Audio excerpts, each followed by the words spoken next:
All right, we're back with a very special edition, and we are celebrating Blizzard of Oz. And rest in peace to the late great Randy Rhoads, the late great Lee Kerslake, and now the late great John Michael Ozzy Osbourne. And with us is the last remaining living member of the Blizzard of Oz. Welcome, Bob Daisley.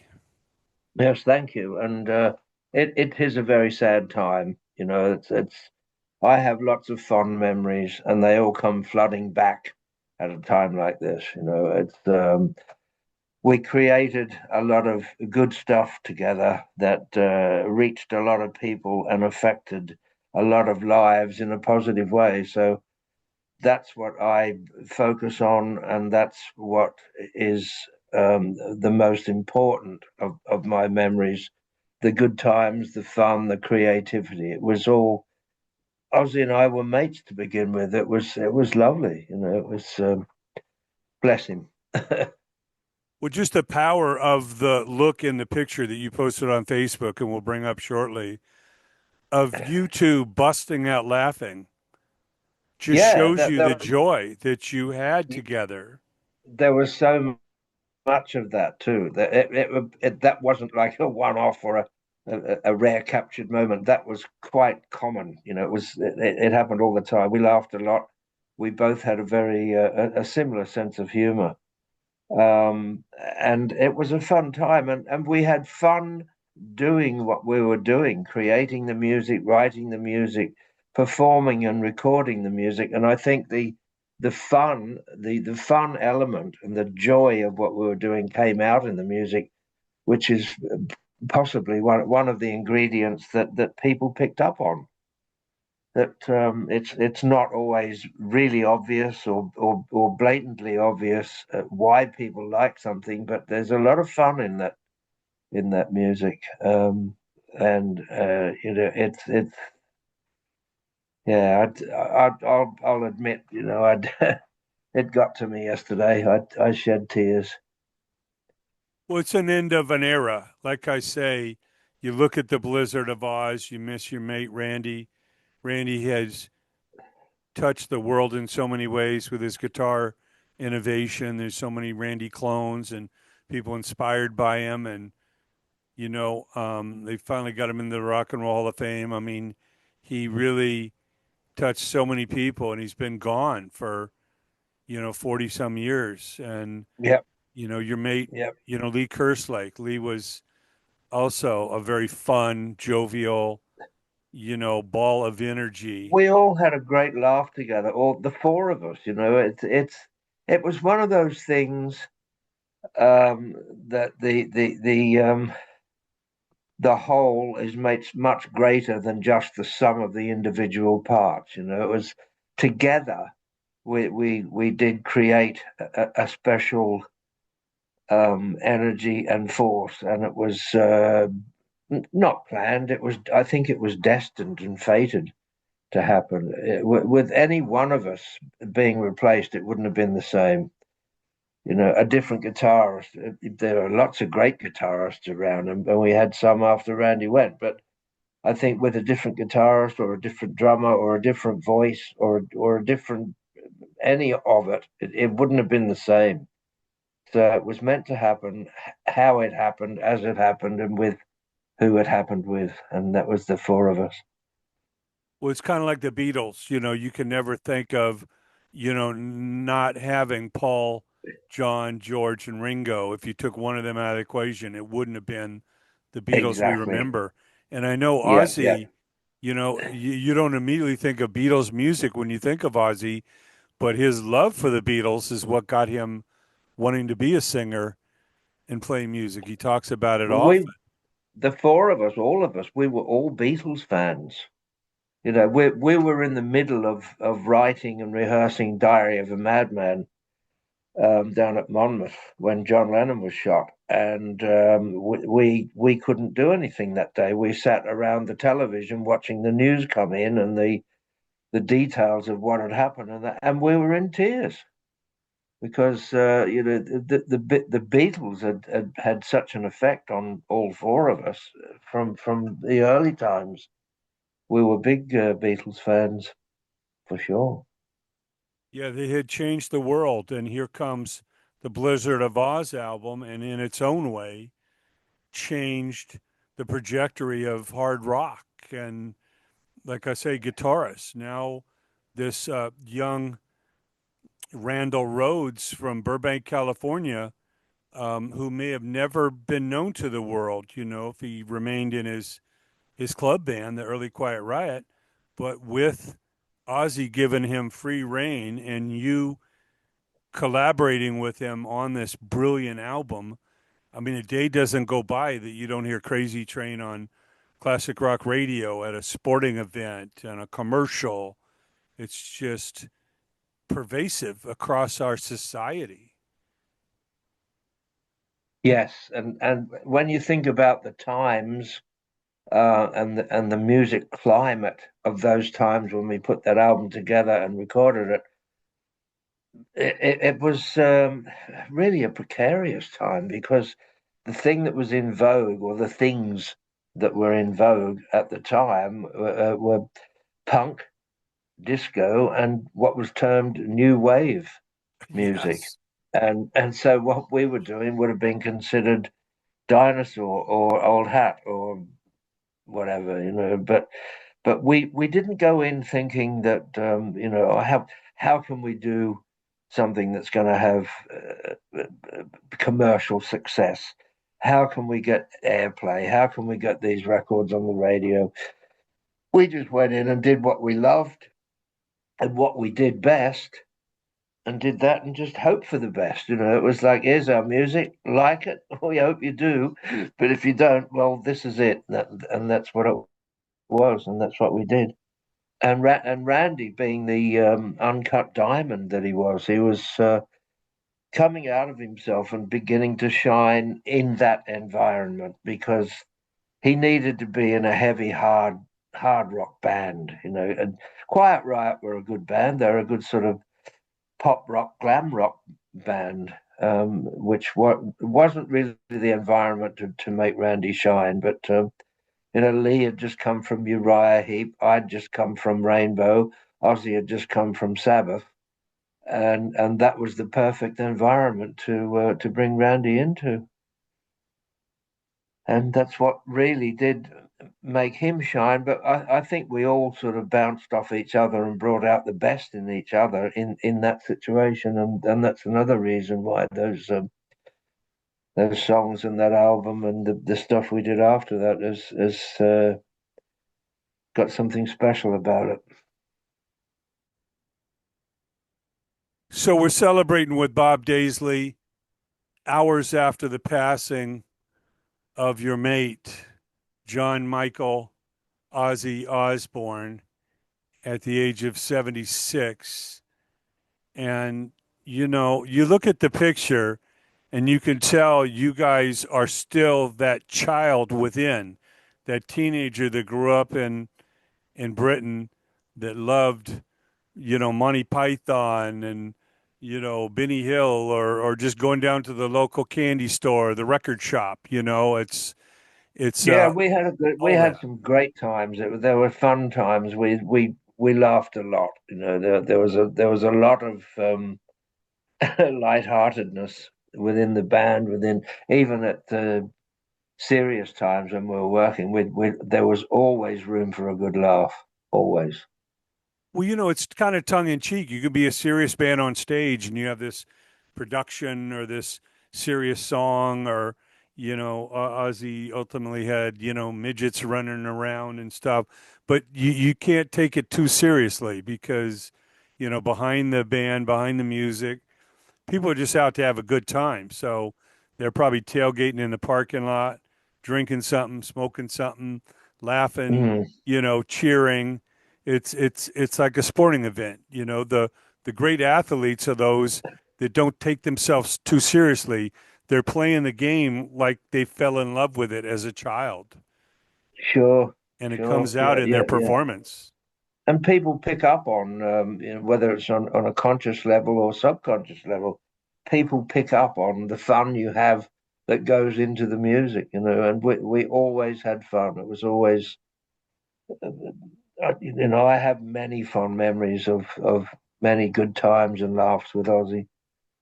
And that's what I'm focusing on at the moment. And it made it a sad day for me. It's because all the good times and the memories of the fun and the good times and the creativity came flooding back, and that was a tidal wave of memories. Let me tell Yeah, you. it has to be bittersweet. It's sad that he's gone, but Yeah, you remember those good times. Your classic post yeah, hours ago said, "quote This is a sad day, and it's brought me to tears when I yeah, reminisce about Ozzy and my times together. I think about the fun, the laughs, and of course what we created together musically, which will live much longer than these mortal bodies that we inhabit." yeah. Yep, and that's exactly how I felt. It's like, you know, it was getting to the point after seeing certain things in the press and news and that Ozzy was not well, and we knew the day was sort of not that far off. But I didn't know how I'd feel when it hit and when it came, and that's all I thought about was the good times and the shared laughter and the shared creativity and how we touch lives, and that's more important than anything. Well, the Blizzard of Oz album, which came out September 12th, 1980, recorded early in the year, Ridge Farm Yeah, Studio, Rusper. All you guys were co-producing. The album kicks off. I Don't Know and The Crazy Train, Goodbye to Romance. Randy's instrumental for his mom, Dee, for yeah, Dolores, Suicide Solution, Mr. Crowley, No Bone yeah, Movies, Revelation, Mother Earth, Steal Away the Night. Um, yeah, I mean, the music, like you say, you have no idea at the time that it's going to be timeless. But then again, you and Ozzy, as in all of our friends, probably listen to some of the same music now that they did when they were growing up. And that's one of the things that keeps us young. yeah, that's true. There's some music is it just seems timeless, like it just doesn't date. And thankfully, that album is one of those albums that you can listen to it now, and it still sounds young and fresh and new because it's got the right energies in it. It's something I'm very proud of too, and I feel very fortunate to have been part of that and to help make it. Well,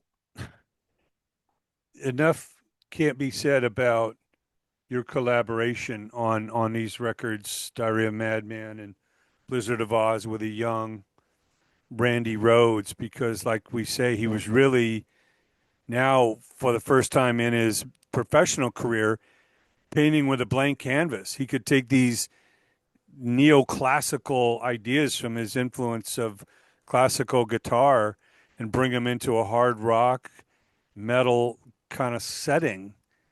Yes, yeah, yeah, And, yeah, you know, I know it's pretty early, but when you started jamming for the first time, when Randy flew over to England, you yeah. guys started to get to know each other and jamming and hanging out and having a drink. How quickly did you realize that Randy was Straight. It was special? like straight away. It was Randy, Ozzy, and I had a little jam and play around together. Ozzy had a friend there sitting on drums. Spencer is Ozzy's mate, and he just sort of sat in with us just so we'd have a beat to play to. And after about 20 minutes, Ozzy went out and got a cup of tea or went to the loo or something like that. And it was just me and Randy. And we said to each other virtually at the same time, good playing, or I like you playing, or I like the way you play. It was something like that.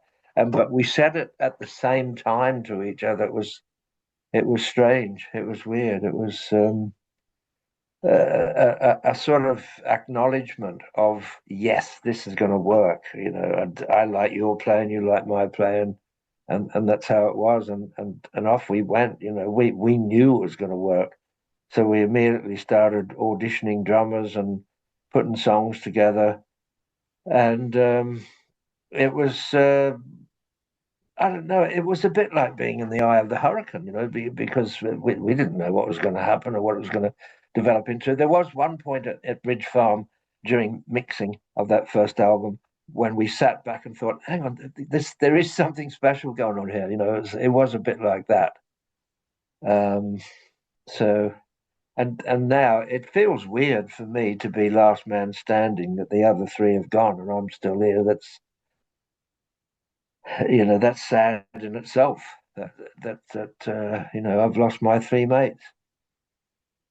Yeah, well, like you say, 79, yeah, punk rock is raging from Yeah, England. It's the epicenter. yeah, Disco is booming. disco, There's dance disco, punk clubs. rock, and new wave. Yeah, Yeah, new wave. The labels are all looking for a group with skinny ties and yeah, that's it. the in Yeah, front of their name, yeah, and you guys are in this castle in this farm, um, yeah, you know, recording something that definitely draws more from the 60s and 70s than the year you made it.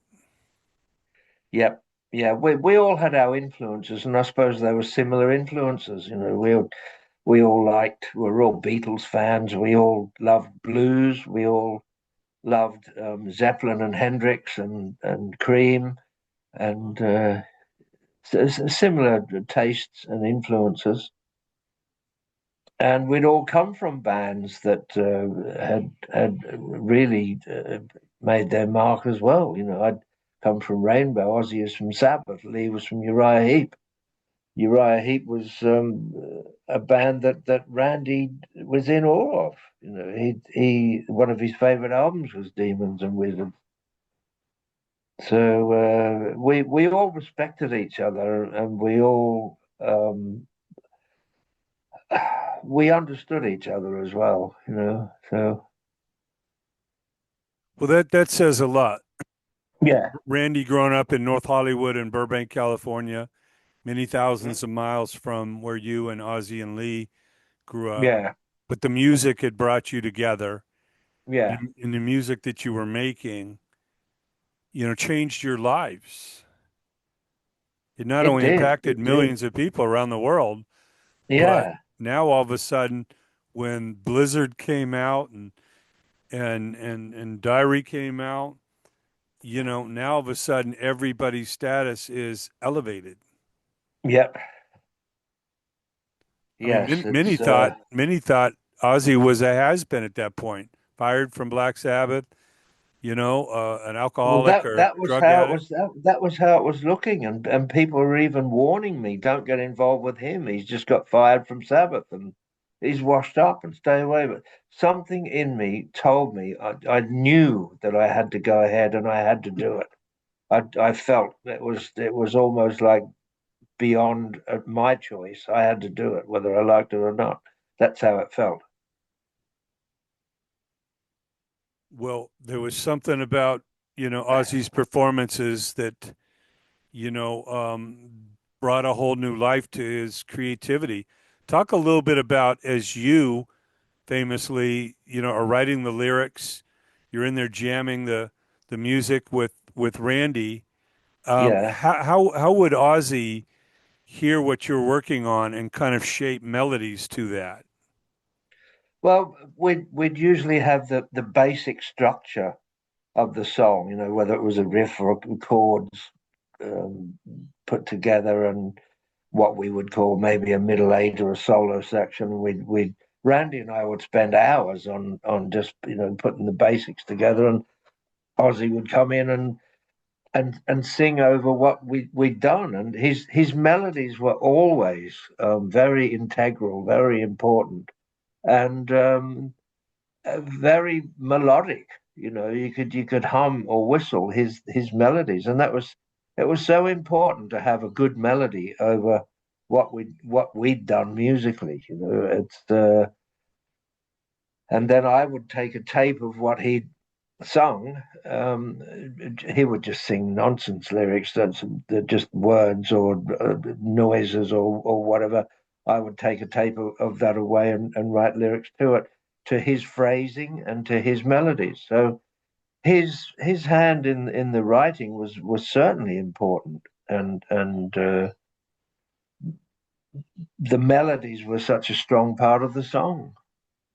They were usually the result of what we'd done musically, but certainly they were always good melodies. And sometimes he'd not know himself whether he liked or was confident about what he'd done, and he'd say to me, "Is that a good melody? Do you think that's a good melody?" I'd say, "Ozzy, fuck, this is great. Yes, it's memorable. You can sing it. You can hum along with it. It's great. Your melodies are good." And I'd often have to reassure him, which I always did. Well, the same to be said to Randy's solos, they're almost like songs within the song. I mean, you can Yeah, hum them. You, yeah. A lot of his solo parts were I would put chord structures together, and he'd solo over them, and he'd usually say to me, "I like what you do for my solos to solo over." So it was really a situation where we were all as important as each other. It was one of those things where the chemistry was just right. It just everything fitted together. And if you'd have changed any part of the equation, it just wouldn't have worked like it as well as it did. It's a bit like you mentioned before about the Beatles. You couldn't replace any one of them. Ringo was the final piece when he came in last, and all of a sudden, bang, they're the Beatles, because Ringo is that integral piece of the energy and of the puzzle that made it perfect and complete. And that's what we did with Lee. It was Ozzy and Randy and myself for ages while we auditioned drummers and while we wrote the songs. And at the end, when Lee came in, it was like, yep, here we are. We got our band, and it's finished, and it's the puzzle is complete. And that was it was just it sort of felt like a natural occurrence. It's just this is it done. Yeah, we're celebrating the good times. Blizzard of Oz, Ozzy Osbourne, Randy Rhoads, Lee Kerslake, with the one and only Bob Daisley, all the way from Australia. Bob, we can't thank you enough for joining us. I know they're still referencing our last talk we had in Blabbermouth today of course, you talking about not really expecting, to get a mention in the Rock and Roll Hall of Fame induction, which you certainly should have. And then, of course, not being invited to the Back to the Beginning, the final Ozzy and Sabbath shows. But that's water under the bridge. Now all that's in the past. yeah, that all sort of pales against what's happened now, and it's the fond memories that really take precedence now of the good times that Ozzy and I had together, the laughs, the fun, the creativity. It was I can think back, and I'm just uh, swamped with memories of good times and fun, and I did lots of work with Ozzy, whether it be touring or whether it be lots of different albums, and Yeah. there's just so many good memories of good times. It had to almost be constant. You were laughing and creating Yes, and enjoying the yeah, hang and being with your yeah, mate. It must have been constant. It must be hundreds, if not thousands, of memories. yes. Oh, certainly. Well, of course, with Diary of a Madman, Max Norman comes in. You have the same studio. It opens with Over the Mountain, Flying High Well, Max Again. Norman was there for the first album as well. He Oh, was as an the house engineer, engineer. yeah. Yeah, he was the house engineer at Ridge Farm Yeah, Studios. he got more credit on the second album. On the second album, we gave him a co-credit of production. Right. But then Lee and I didn't get credited for our production, and we're. It was really my idea. I said, let's include Max because the first album was just produced by us with Max as engineer. And I said, well, seeing this is his second album, let's give him a production credit as well. So we did, but I didn't get mine. Well, Over the Mountain, Flying High Again, You Can't Kill Rock and Roll, Believer, Little Dolls Tonight, SATO, and Diary of a Madman, the title track. What was different? I mean, obviously, some people thought these albums were recorded back to back, but there was a little time in between. As you There was go close back, to a year between. Yeah, yeah, there were as you about. go back in the studio, you have that experience now Yes, crafting songs we did with the UK Randy. tour. Yeah, we did the UK tour, and then we had writing sessions, and those two albums were recorded about I think about 11 months apart. Okay. Well, the two of them are like bookends. They're thought of as not only one of the greatest debuts, but the greatest sophomore releases. And of course, in the business, there's always that term sophomore slump, where you have a successful first album, but some acts have trouble following it up or matching it. But with Yes, Diary, you blasted it off. They go together. It's almost like one big double album in a yeah. Well, sense. with Diary, we were really finding our sea legs, and we were finding direction, and we were gelling together as a band, and we had done live shows by then. You see, with Blizzard, we'd never played a live gig, and with Diary, we'd done a full UK tour that went on for about 6 or 7 weeks. So when we came back together, we were used to each other more as people personally. We'd really found our niche, our direction of what we wanted to do, and we were certainly all on the same page of where we were heading. So it just it's great. I have great memories, lovely memories. Yeah, well, your role was so important um, that they asked you to come back, and of course, you contributed for several albums. After this, obviously, Yeah, yeah, yeah. filling the shoes of Randy Rhoads with a comical task, but Bark at the Moon, Oh, that was a they very yeah. They were difficult shoes to fill, and Jakey Lee did a great job of that. So there was the next lineup with Jakey Lee and Tommy Aldridge, and with Don Airy on keys, and they were more good days as well. It was very very sad when Randy went, but there's also very good memories of working with Jake and the creativity and the fun and good times of those days as well. well, you're a co-writer of Bark at the Moon.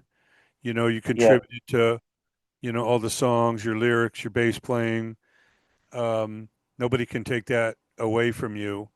What was it like playing with Tommy Aldridge? You had the British synergy with Lee Kerslake, of course, from Uriah Heep, but here's a young Tommy Aldridge coming out of Black Oak, Arkansas, and Pat Well, Travers. Tommy was a great drummer, and he was an impressive drummer, a very slick drummer, but different. He was more sort of what I would term an American drummer, and Lee was that heavy rock English drummer, and there is a difference. But I love them both. It was Lee was perfect for the band to start with Blizzard of Oz, but it was out of my hands because Lee and I were ousted together.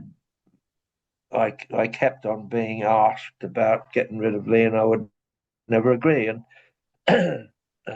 so they got rid of both of us, and then asked me back 6 weeks later. But and then they had Tommy Aldridge. So it was out of my hands, and I didn't get a say in that. But Tommy and I got on great together.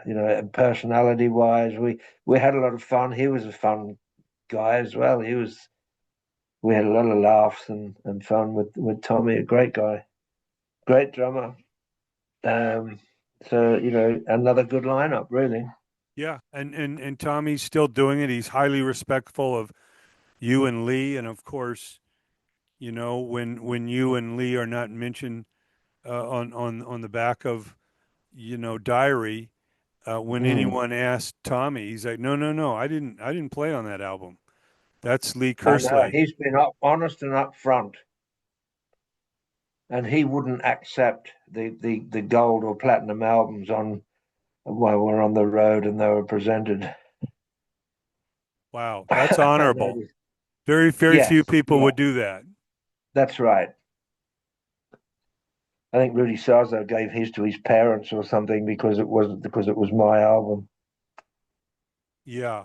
Eventually, I got my own, but Well, Rudy's also a respectable one, and I'm sure he's told you how grateful he was to even be able to play your parts I've heard live. him say about enjoying playing the parts that the songs that I co-wrote and the bass lines that I wrote, and yeah, I've heard him mention how much he enjoys that. Yeah, Yeah, there's no question, and of course, no rest for the wicked. I mean, they realized, no matter how or little Ozzy was involved in some of the decision making, they realized your contributions were vital. You were part of the glue, and even though Randy was gone and Lee's not involved. yeah. I think the Ozzy and I had something special between us, just us two as well. Apart from whatever guitarist it was, or whatever drummer it was, or whatever keyboard player it was, or whatever, I think Ozzy and I had something special, just the two of us together as well. Him being the voice and mouthpiece of my lyrics, and he used to say to me, "You know what I'm thinking, and and I would put it into words." And we were always on the same page as far as that went, and so I think there was a special relationship between just Ozzy and myself as well, apart from the others. Well, no one can take that away from you, and of course, No More Tears brought you know not only great songs, but Mama, I'm Coming Home really brought everybody to tears at the final show. Back to the beginning. Yeah, yeah, That song really kind of echoes the journey that Ozzy's on right now to yeah, yeah, heaven, to yeah, be reunited with Randy Rhoads yeah. and Lee Now he's gone Kerslake. home. Yeah, yeah, that's right. It's a touching tribute, and your contributions were certainly certainly important. And as you see the image we have up, the world famous Whiskey a Go Go on the Sunset Strip in West Hollywood, California, had a beautiful marquee yesterday, Yeah, and that's really nice. That's a really nice tribute. That. you can imagine the tens of thousands of people that drive by that Yep. location every day. And Yeah. last night, wanting to get a picture of that, and Yeah. from the humble beginnings. I'm sure when Sabbath played their first shows in Los Angeles, they were very small clubs, and Oh, grew. so many bands started out of the whiskey. Yeah, Led We Zeppelin. did the whiskey. Yeah, Led Zeppelin. Yeah, that's right. We did it with Widowmaker as well, and there's certain a lot of bands started out at the whiskey. Yeah, it was always Yeah, a very important venue. Yep. Led Zeppelin's opening act was Alice Cooper, the Alice Cooper group. Yeah. So Yeah.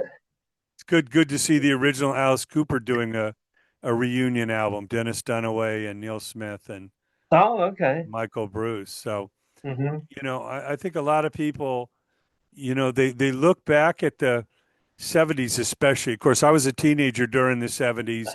So it is the most Right. special decade for me. I think Yeah. to me, everything that's come since the 70s came from that blueprint.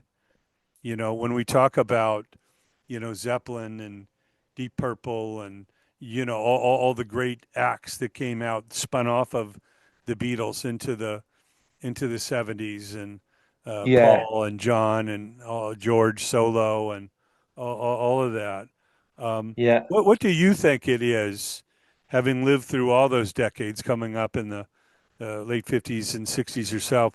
What do you, when you think back at the 70s, and of course these albums were created in the late 70s to kick off Blizzard of Oz, but what do you think Yeah. it is about that era that has given us such timeless music? It was almost like the 60s maturing. You know, a lot happened in the 60s, and that was such a magical decade.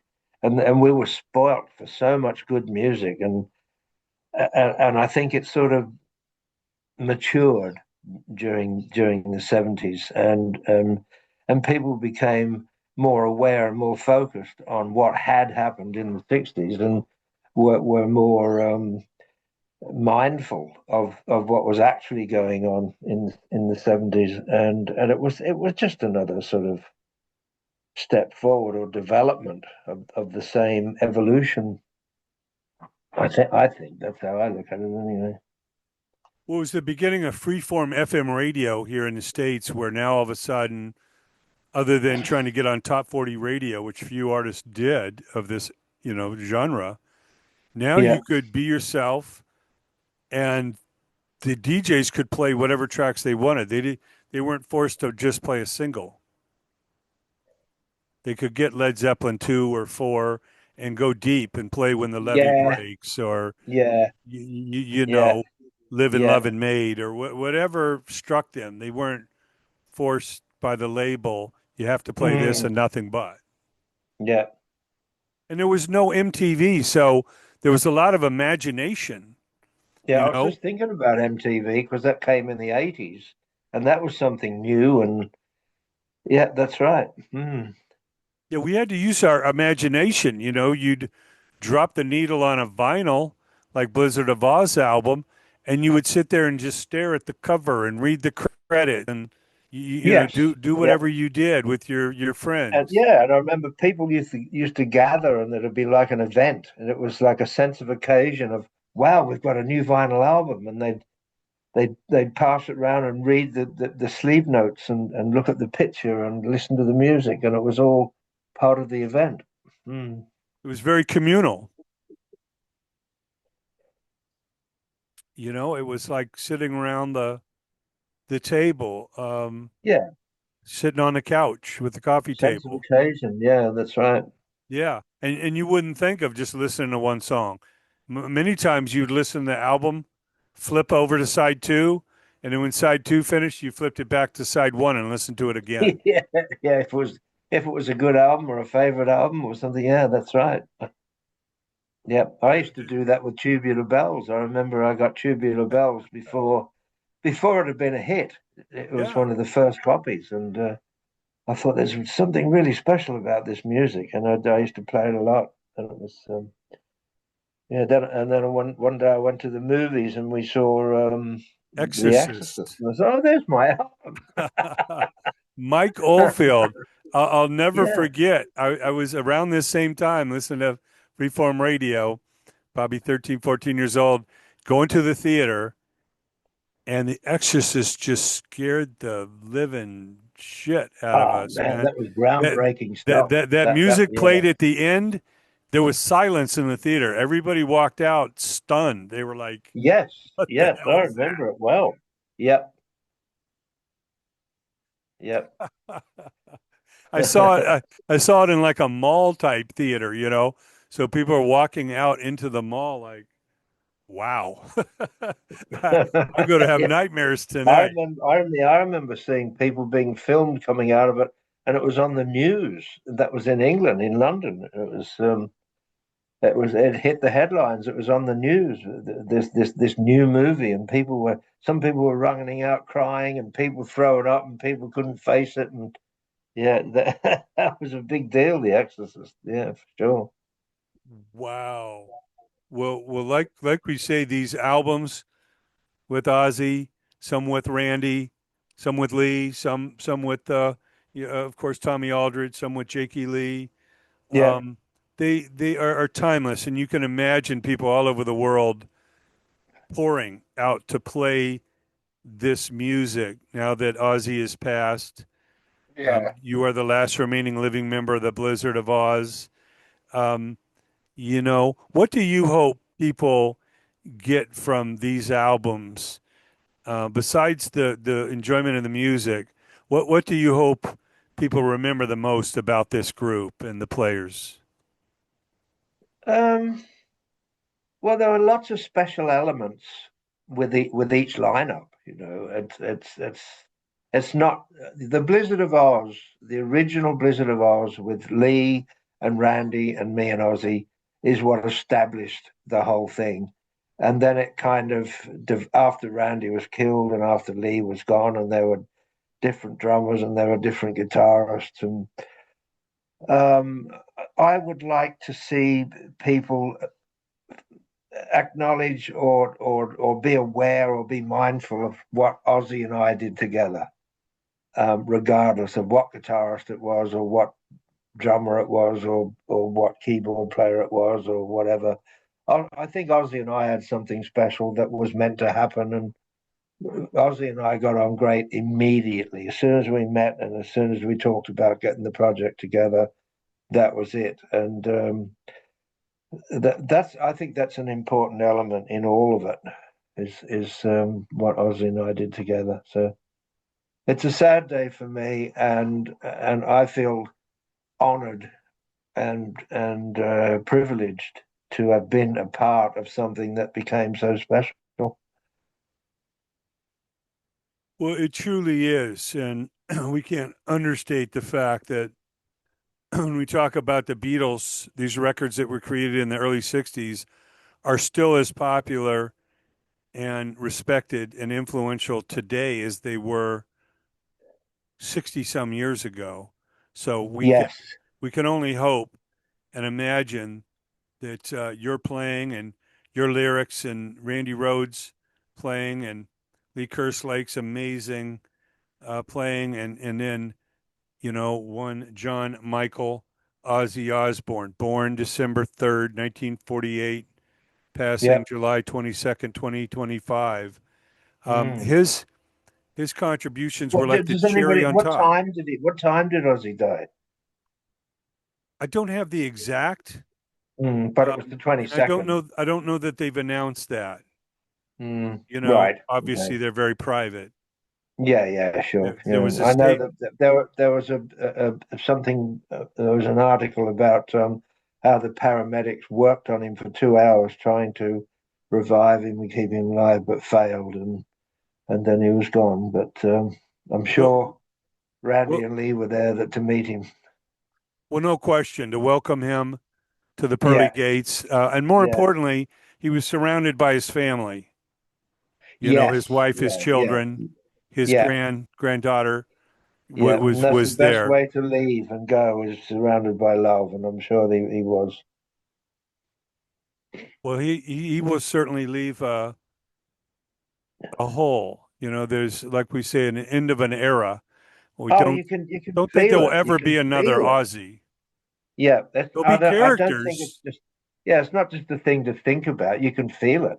That's he's gone, and you can feel the absence and the loss. I can anyway. Well, people have mentioned before the comparison with Elton John and Bernie Taupin. In so many ways, you Yeah. were the Bernie to Yes. Ozzy's Elton. Yeah. And I think that's a great analogy. And of course, we already know that in our hearts, you are a part of the Hall of Fames. You don't need Yeah. a trophy. You don't need an Right. acknowledgement.